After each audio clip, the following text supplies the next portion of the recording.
Hi, everybody. Harry here to talk about all the grand jury activity that is suddenly going on or is suddenly becoming apparent to us in the Southern District of Florida in Special Counsel Jack Smith's probe. All right, let me start by saying this is somewhat head scratching to not just to me, but I think to all of the commentators who know what they're talking about. Just because the table seemed fully set for charges to be brought on in the Mar-a-Lago documents case, and what may be happening now is that the Mar-a-Lago documents case may be getting bifurcated, split between the District of Columbia and the Southern District of Florida. Why would that happen? In brief, you've been hearing about it through the week. I may have a longer piece freestanding just to explain it, but it's the V word, venue. And venue principle states that a defendant is to be tried in the district where his or her alleged crimes, were committed. Now, first, that sounds like kind of a sort of picayune regulatory requirement, or a requirement maybe of convenience. It isn't. It's in the Constitution itself. It's a part of the Sixth Amendment. That's a right of the defendant. It's kind of a concomitant of the Seventh Amendment right to jury trial. You know, the way the framers saw it, you were being judged by your community and your hometown according to their standards of what's antisocial enough to justify criminal penalties. And so we know, for starters, it's a very it's by no means a kind of good enough for government work. You need to get it right.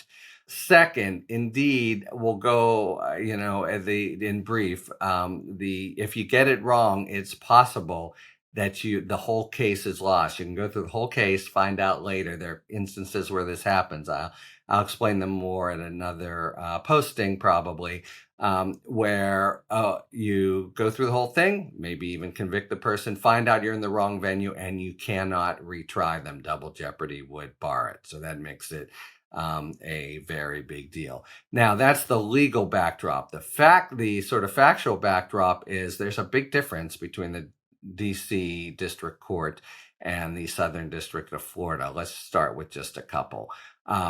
The judges in DC are sophisticated. They know. They're pretty good. Mostly they are excellent.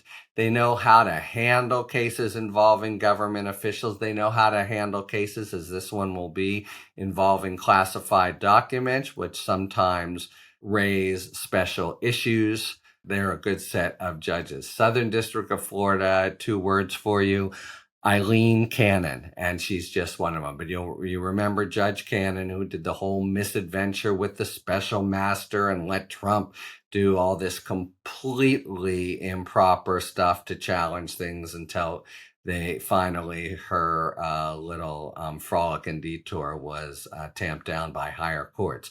But you could get a much worse judge there. Second, jury pool.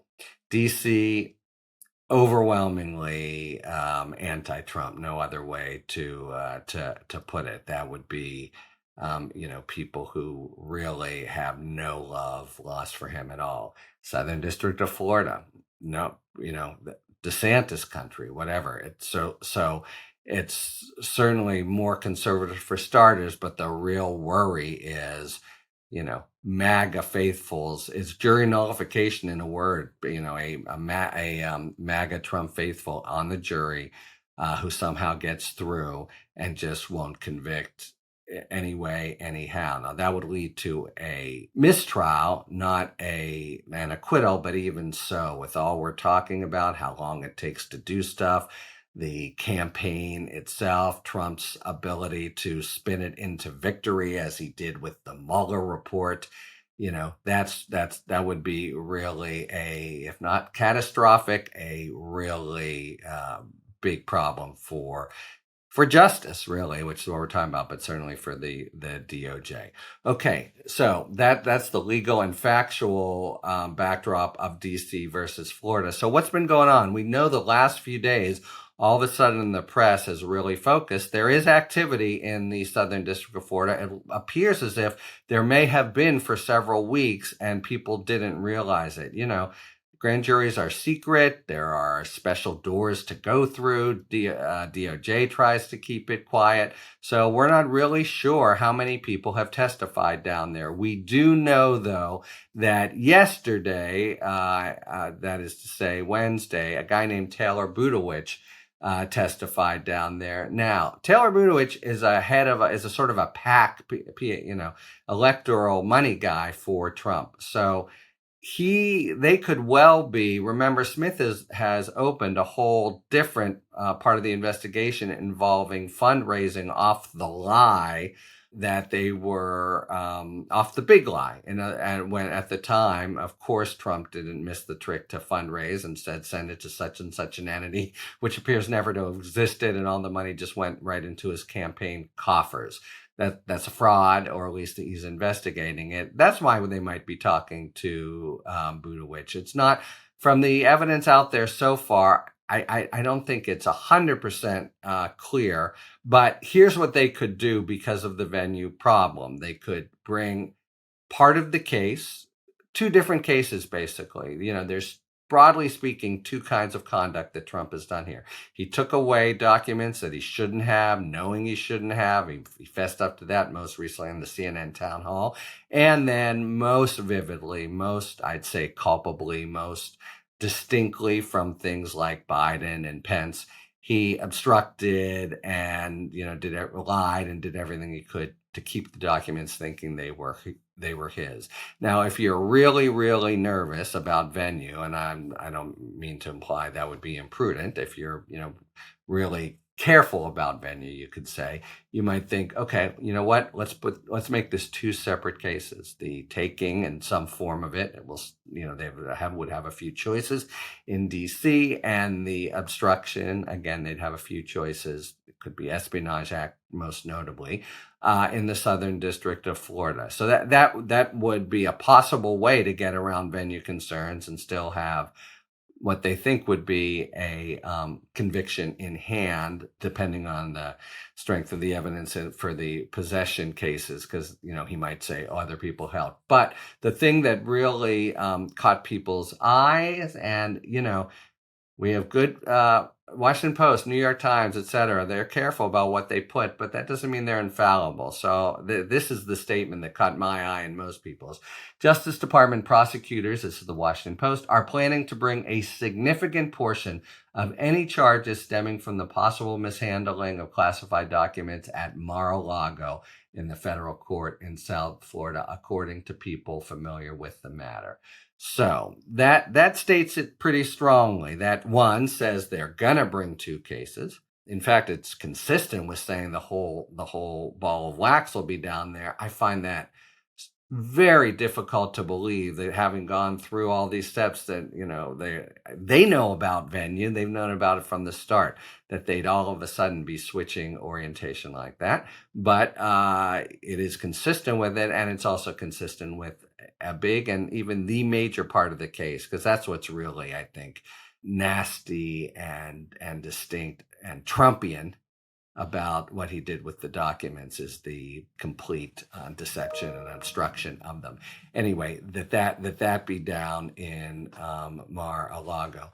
I think we don't even know that much yet, though. We would really need to be sure that somebody has been called to testify who could only be about a crime in Mar-a-Lago.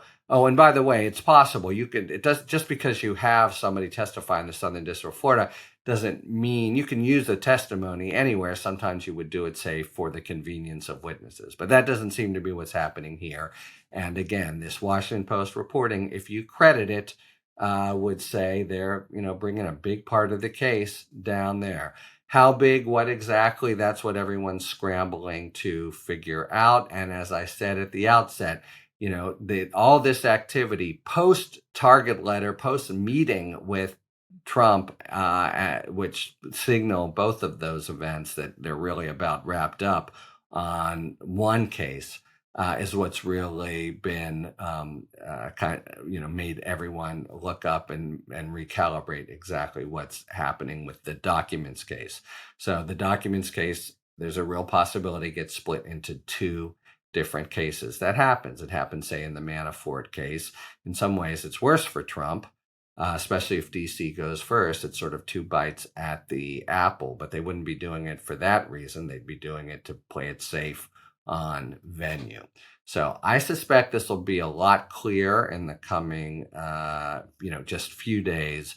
And we'll know whether the Washington Post has overstated things, but at a minimum, a lot's going on in the Southern District of Florida. Talk to you later. Thanks for tuning in.